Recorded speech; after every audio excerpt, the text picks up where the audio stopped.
नमस्कार। India debate पे आप सबका स्वागत है। मैं हूं आशुतोष पाठक। मित्रों, आदित्य ठाकरे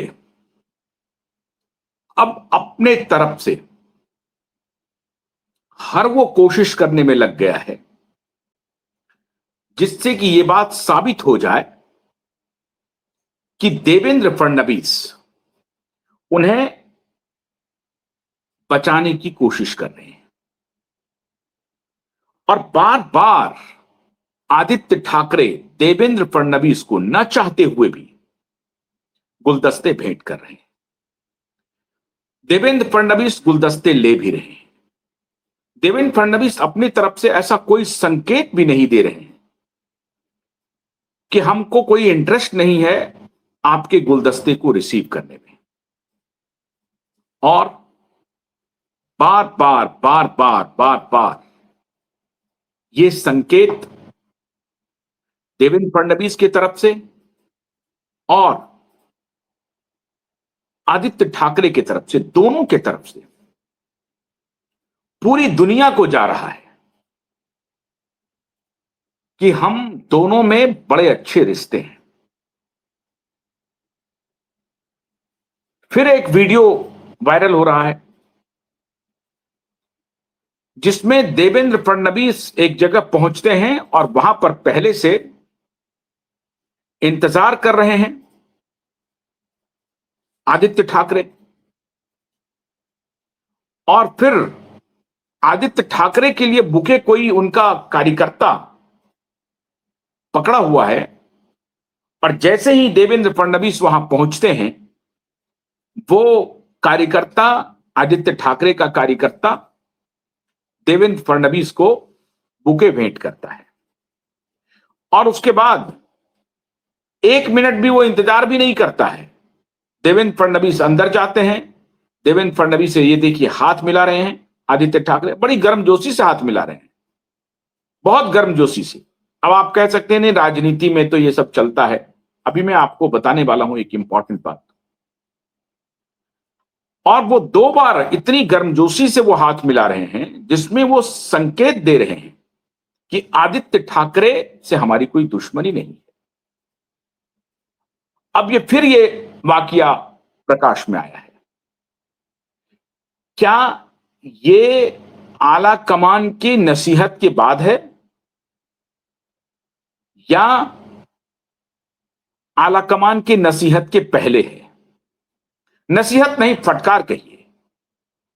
ये आला कमान के फटकार के बाद की तस्वीर है या आला कमान के फटकार के पहले की तस्वीर है? अगर ये पहले की तस्वीर है तो कोई बात नहीं, और अगर ये बाद की तस्वीर है तो इनका इंटेलिजेंस क्या कहता है? इतने नॉविस तो है नहीं देवेंद्र फडणवीस कि कहीं वो जा रहे हैं और उनकी अगुवाई में कौन नेता खड़े हैं, क्यों इंतजार कर रहे हैं, बुके वो भेंट करते हैं और उसके बाद वो निकल जाते हैं। तो ये जानकारी मुख्यमंत्री के कन्वॉय को नहीं होता है या मुख्यमंत्री के सुरक्षा में जो लगे लोग हैं उनको भी नहीं होता है। मतलब ये संदेश दे रहे हैं बार बार आदित्य ठाकरे, और आदित्य ठाकरे ऐसा क्यों कर रहे हैं ये मैं आज आपको बता रहा हूं। आदित्य ठाकरे देवेंद्र फडणवीस से मिल करके उन निचले पुलिस ऑफिसर को या मुंबई के पुलिस महकमे को यह संदेश देता है कि मुख्यमंत्री हमारी मुट्ठी में है, मुख्यमंत्री हमारे कब्जे में है। यह मत समझ लेना कि तुम हमारे खिलाफ कोई कार्रवाई कर लोगे या तुम हमारे खिलाफ कोई रिप्लाई कोर्ट में फाइल कर दोगे। और यह डंके की चोट पर आदित्य ठाकरे पूरी दुनिया के सामने यह संदेश दे रहा है। और यह सब एक प्रकार से देवेंद्र फडणवीस के देखरेख में हो रहा है। देवेंद्र फडणवीस को नहीं मालूम है, ऐसा नहीं हो सकता है। देवेंद्र फडणवीस को सारी बात मालूम है, हर चीज मालूम है देवेंद्र फडणवीस को। आप ये कह नहीं सकते कि देवेंद्र फडणवीस को कुछ नहीं मालूम है, देवेंद्र फडणवीस का कन्वॉय कहीं जा रहा था, वो कहीं किसी मीटिंग में जा रहे थे और उनको कुछ पता नहीं चला और इस वजह से वहां कौन आ गया, किससे मुलाकात हो गई, ये पता नहीं चल पाया देवेंद्र फडणवीस को और ये मुलाकात हो गई। तो कोई बड़ी बात नहीं है। पॉलिटिकल अपोनेंट हैं, वो नेता हैं ये शिवसेना उद्धव के, तो उनसे मिलने में क्या दिक्कत है। उनके ऊपर बलात्कार और हत्या के संगीन आरोप लगे और देवेंद्र फडणवीस के लोगों ने लगाया है, भारतीय जनता पार्टी के लोगों ने लगाया है, भारतीय जनता पार्टी के एमएलए ने लगाया है, भारतीय जनता पार्टी के मंत्री ने लगाया है, भारतीय जनता पार्टी के कैबिनेट मिनिस्टर ने लगाया है। क्यूबाइब नहीं लगा रहा है। क्यूबाइब के पहले उनके कैबिनेट मिनिस्टर रहे नारायण राणे ने लगाए, उनके सुपुत्र नीतीश राणे ने लगाए। और ये दोनों, नारायण राणे केंद्र में कैबिनेट मिनिस्टर थे, अब नहीं है, तो स्टेट में उनके पुत्र कैबिनेट मिनिस्टर हैं, क्योंकि नई पीढ़ी को मौका दिया जा रहा है। युवा कैबिनेट है, बहुत सारे युवा हैं देवेंद्र फडणवीस के कैबिनेट में। अजित पवार युवा नहीं है, एकनाथ शिंदे युवा नहीं है, लेकिन बहुत सारे आपको युवा कैबिनेट मिनिस्टर मिल जाएंगे। तो उन्होंने नारायण राणे के पुत्र नीतीश राणे जी को दिया मौका, अच्छी बात है। लेकिन ये आरोप नीतीश राणे जी ने लगाए हैं। मैं तो बाद में आता हूं।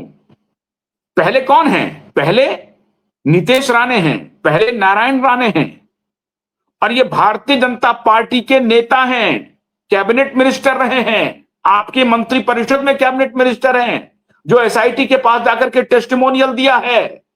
मैं नहीं कह रहा हूं, मैं तो नहीं कह रहा हूं। ये जो हत्या और बलात्कार के संगीन आरोप एक जिम्मेदार law maker, member of legislative assembly, और वो भी किसी अन्य पार्टी का नहीं, भारतीय जनता पार्टी का, ये लगा रहा है। भारतीय जनता पार्टी का लॉ मेकर लगा रहा है ये संगीन आरोप, ये गंभीर आरोप, और ये मुख्यमंत्री को मालूम है। उसके बाद भी मुख्यमंत्री गुलदस्ता रिसीव कर रहे हैं और राजनीतिक एक मर्यादा का बहाना बना रहे हैं कि नहीं नहीं, ये राजनीतिक मर्यादा का विषय है और अगर कोई हमें गुलदस्ता दे रहा है तो हम उसको मना कैसे करेंगे। सवाल है कि हर जगह पर आप जाते हैं, आदित्य ठाकरे वहां इंतजार करता क्यों है?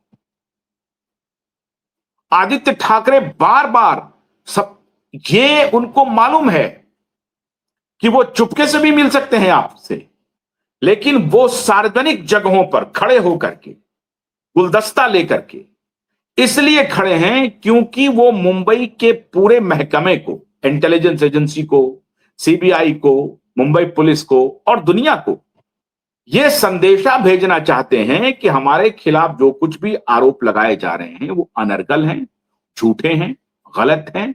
आप देखिए महाराष्ट्र के मुख्यमंत्री हमें कितना इज्जत देते हैं। महाराष्ट्र के मुख्यमंत्री जब आते हैं, मैं उनसे बात करता हूं, उनसे हाथ मिलाता हूं, और हाथ वो कितना वार्मली मिलाते हैं। वार्मथ देखिए, दोनों मुस्कुरा रहे हैं, दोनों का बॉडी लैंग्वेज देखिए।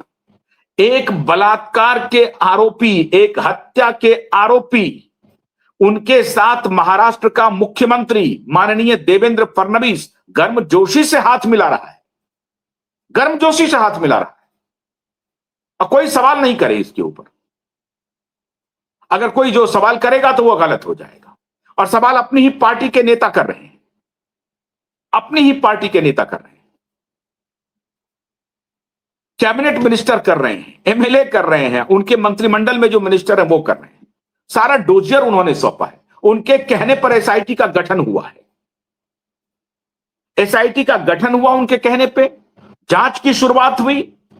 1 साल तक एसआईटी के ऑफिसर का अपॉइंटमेंट नहीं हुआ, और 1 साल के बाद जो 3 लोगों का अपॉइंटमेंट हुआ उसमें 2-3 लोग तो उन्हीं के आदित्य ठाकरे के आदमी को अपॉइंट कर दिया। टोटल आई वॉश करने का काम कर रहे हैं माननीय देवेंद्र फडणवीस जी, टोटल आई वॉश। और आज इसीलिए मित्रों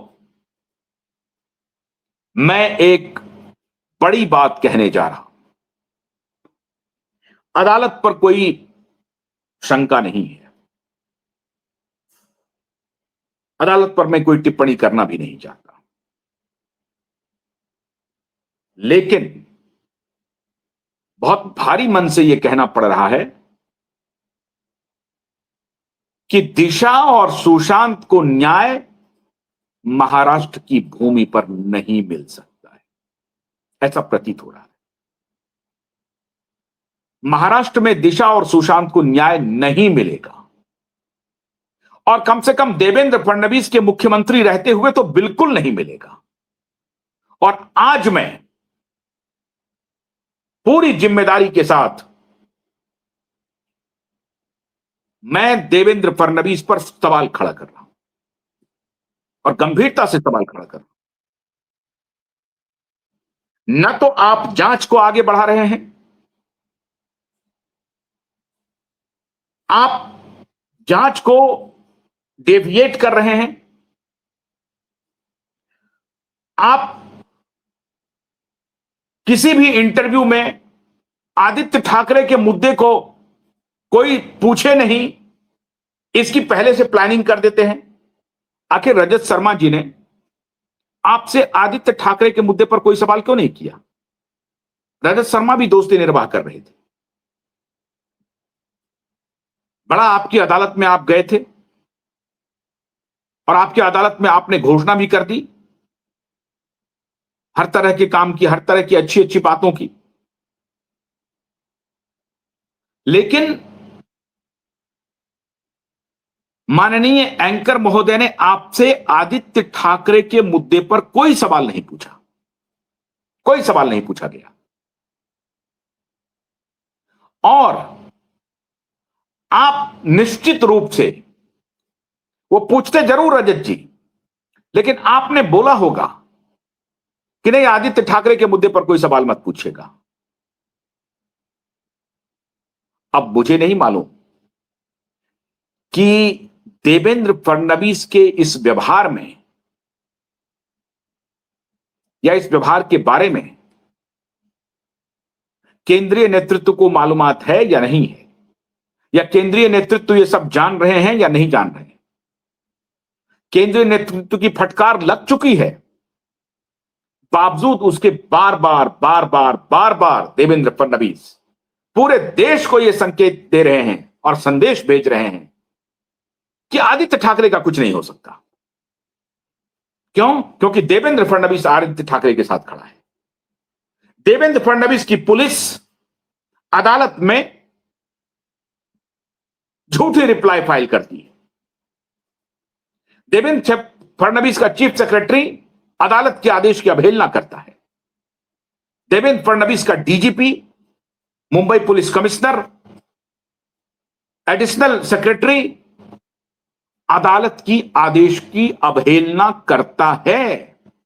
यह साबित कर रहे हैं ब्रॉड डे लाइट में। मित्रों, कल 5:30 बजे 6 बजे शाम तक हम लोग इस इंतजार में थे कि 18 अगस्त की जो रिप्लाई है उसे देने के लिए मामला आएगा, कोर्ट में सुनवाई होगी। शाम तक हमारे वकील वहां पर डटे रहे। एक तो 67 नंबर 167 था, उसे 67 तो किया, तो ऐसा लगा कि सुनवाई हो जाएगी, और भरोसा था कि सुनवाई हो जाएगी। जिस बेंच में था मामला उस पर भरोसा था। मैं ये नहीं कह रहा हूं कि अदालत पर भरोसा नहीं है, लेकिन शाम तक हम लोग डटे रहे और सुनवाई कल नहीं हुई। महत्वपूर्ण सुनवाई थी। सीबीआई को रिप्लाई फाइल करना था कि आपने रिया चक्रवर्ती के खिलाफ एफआईआर क्यों नहीं किया। कुछ नहीं हुआ। नई तारीख फिर आ जाएगी। 14 अगस्त को सुनवाई होनी थी, 29 अगस्त की तारीख लग गई। फिर 29 अगस्त को भी इसी तरीके से डेविएट किया जाएगा, और फिर सितंबर अक्टूबर की तारीख लग जाएगी। ये तारीख पर तारीख, तारीख पर तारीख का सिलसिला चलता रहेगा। इसलिए आज मैं माननीय प्रधानमंत्री से अनुरोध करता हूं कि आप दिशा सुशांत के मामले की सुनवाई महाराष्ट्र से बाहर कर दीजिए। और अगर महाराष्ट्र से बाहर सुनवाई होगी तो कहां होगी? उत्तर प्रदेश में होनी चाहिए। बाबा के राज में होनी चाहिए। बाबा योगी आदित्यनाथ के राज में दिशा और सुशांत के केस की सुनवाई मित्रों होनी चाहिए। और आज मैं देश से अपील करता हूं, और मुझे मालूम है बहुत सारे दर्शकों ने कल भी मैसेज किया, आज भी लगातार मुझे ऑडियो मैसेज आ रहे हैं, वीडियो मैसेज आ रहे हैं, टेक्स्ट करके लोग मुझे संदेश भेज रहे हैं कि आशुतोष जी, महाराष्ट्र में दिशा सुशांत को न्याय नहीं मिल सकता। और मुझे अभी प्रतीत होने लगा है कि न्याय नहीं मिल सकता। मैं अदालत पर कोई टिप्पणी नहीं करना चाहता हूं, हालांकि करने के लिए तो कर सकता हूं, लेकिन करना चाहता नहीं। मैं अदालत पर टिप्पणी वाकई में नहीं करना चाहता। लेकिन जिस राज्य की सरकार झूठ बोल रही हो, भटका रही हो, गलत एफिडेविट दे रही हो, बेशर्मी की सारी पराकाष्ठा पार कर रही हो, उस सरकार पर भरोसा नहीं किया जा सकता है।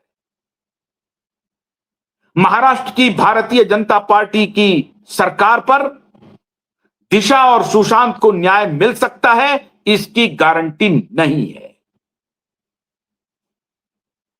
सरकार पूरी तरह से उद्धव ठाकरे और आदित्य ठाकरे से मिली हुई है। यह पूरी जिम्मेदारी के साथ मैं यह आरोप लगा रहा हूं।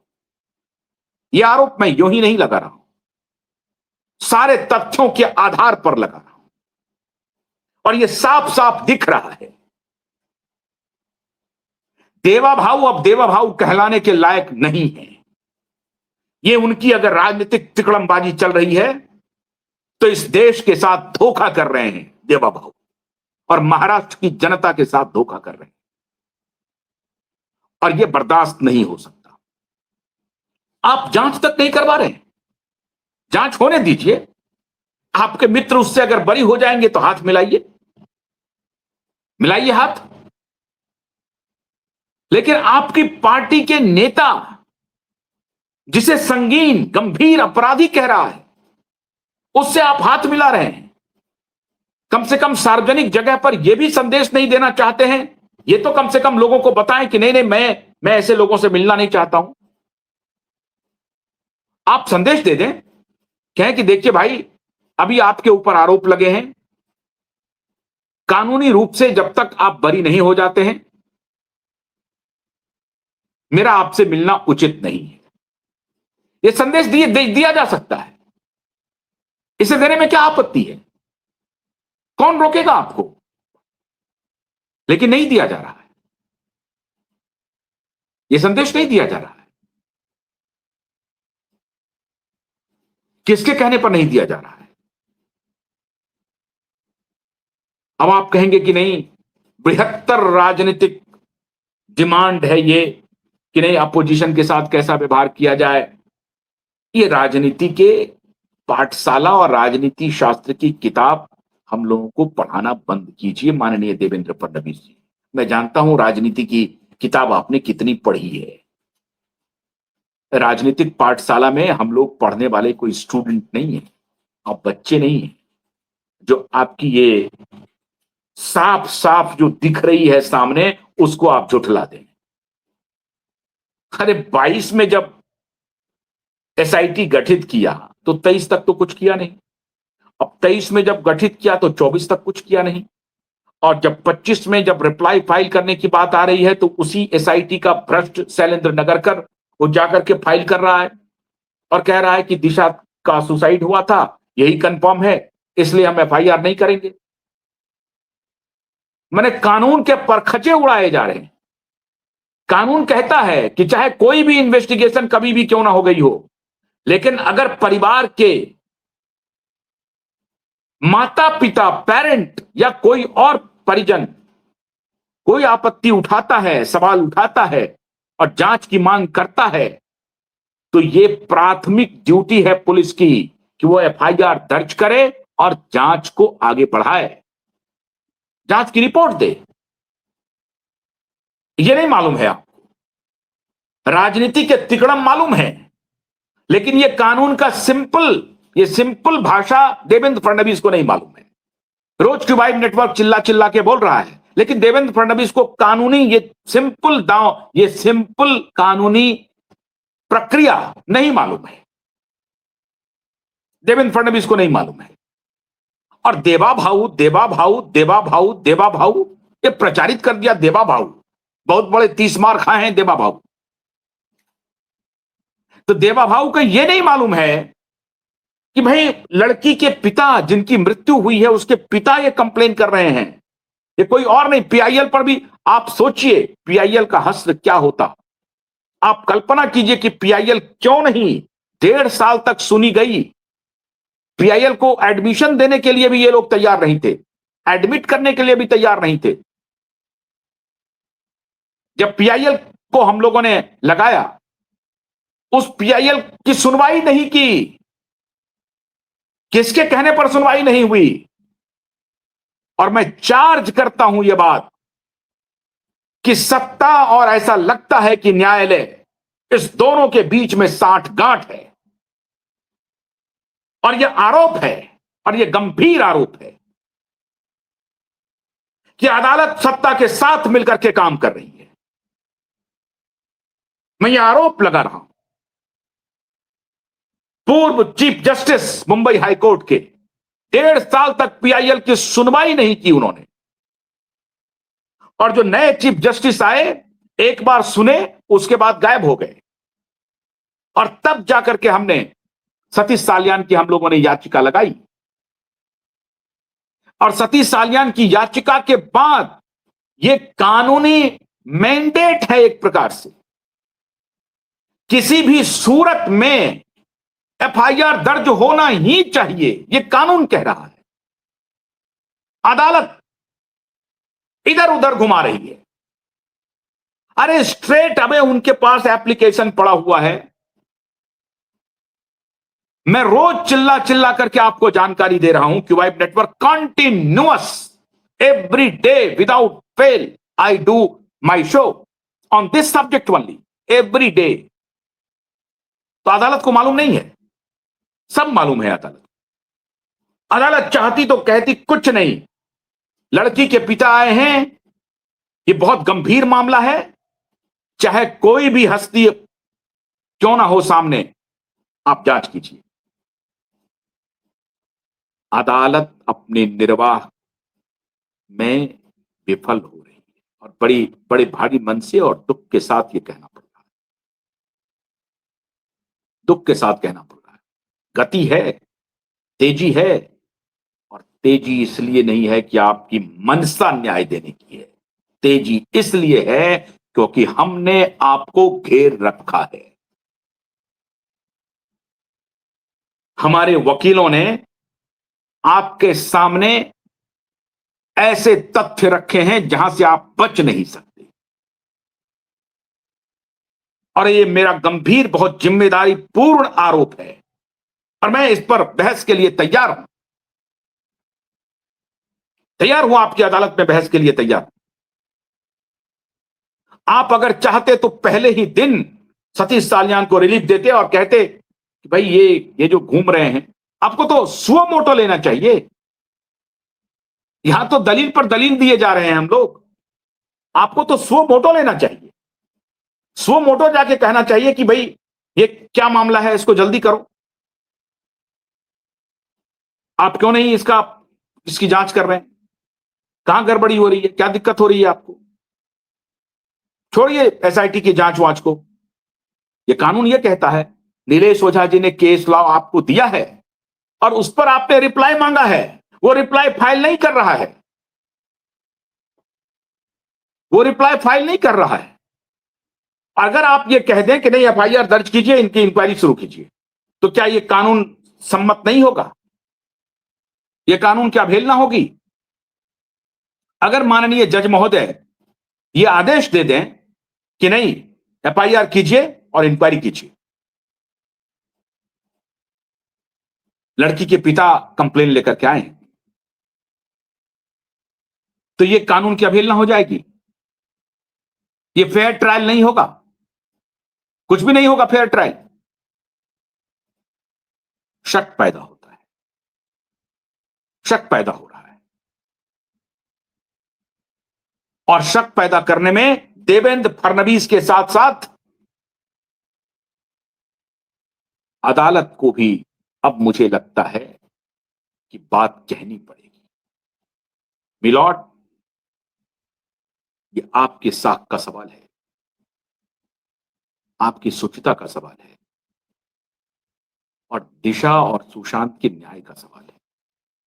बहुत बड़ी लड़ाई है मिलॉर्ड, और बहुत मुश्किल हालात से हम लोग इस केस को लड़ रहे हैं। बहुत मुश्किल हालात में, आवश्यकता नहीं है लड़ने की। हम भी कोई और काम कर लेते, कोई और दुकान खोल लेते, कहीं किसी की दलाली शुरू कर देते, कर सकते थे, लेकिन हमने कठिन मार्ग चुना है। बहुत संघर्ष कठिन है, हम ये छोड़ने वाले नहीं।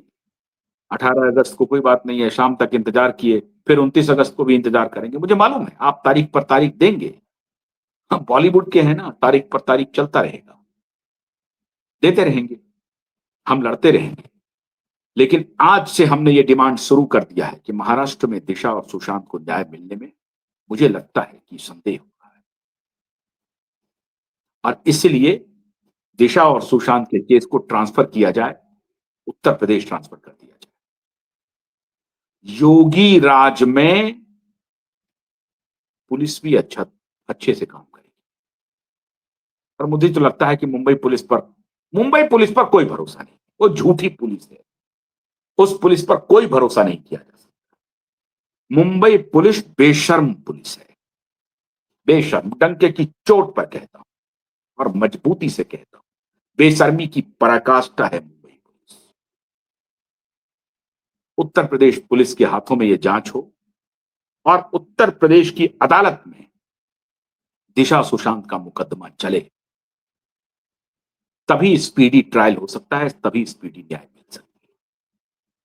वरना आदित्य ठाकरे के साथ देवेंद्र फडणवीस हाथ मिलाते रहेंगे, गुलदस्ते लेते रहेंगे और अपने पुलिस महकमों को संदेश भेजते रहेंगे कि देखो, कोई कुछ नहीं बिगाड़ सकता मेरा, मैं बहुत मजबूत हूं और मेरी मजबूती के सामने किसी की कुछ नहीं चलती। ये संदेश वो देते रहेंगे और पुलिस वाले उनकी इस बात में फंसते रहेंगे। तो देखते हैं मित्रों क्या बात होती है। क्या आप सभी इस बात से सहमत हैं कि दिशा की सुनवाई महाराष्ट्र में नहीं हो और महाराष्ट्र से बाहर हो? अगर हो, आप भी ये चाहते हैं तो हमें अपनी प्रतिक्रिया भेजिए। और हो सकता है कि अगर यही हीला हवाली चलती रही, हालांकि स्पीड बहुत है, मार्च से लेकर के अगस्त तक में स्पीड हुआ है, बहुत तेजी से स्पीड में हैं हम लोग, लेकिन फिर भी मुझे लगता है कि ये स्पीड सालों साल चलता रहेगा इनका। इसीलिए मैं अनुरोध करता हूं और आप सबसे भी ये डिमांड करता हूं कि अगर आप भी इस विचार के हैं तो आप हमें संदेश भेजिए और हम डिस्कस करेंगे नीलेश जी से, और मैं नीलेश जी से आग्रह करूंगा कि इस केस के ट्रांसफर की अर्जी लगा दें। जैसे उन्होंने पहले दिन अर्जी लगाई थी कि फलाने बेंच में ये सुनवाई नहीं होगी, तो उसी तरीके से ये कह दें कि भैया महाराष्ट्र में न्याय मिलने की कोई उम्मीद नहीं लग रही, इसलिए इसे उत्तर प्रदेश ट्रांसफर कर दें। आप भेजिए। आपको मालूम है कि आपकी शक्ति के सहारे ही ये लड़ाई में जारी रखी हुई है। आपका सहयोग मिलेगा। बहुत बहुत शुक्रिया। नमस्कार।